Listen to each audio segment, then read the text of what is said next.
Guys, bawang. Bawang muna guys. Yung mga ito natin. Ganyan lang guys. Ito yung pampalasa niya. Palabasin lang natin yung konting bango ng bawang. Para malasa.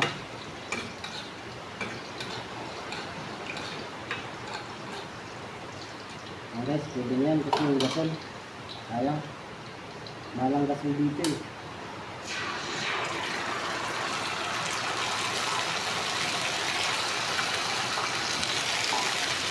Wow guys, nabiyag na.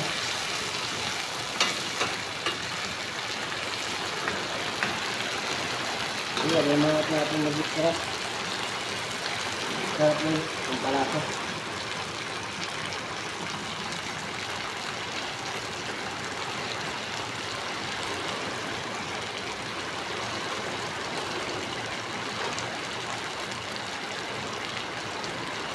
Iwan nga muna natin guys yung talong kasi matagal maluto ito. Ang palaya kasi ano lang yan, naginitan lang yan.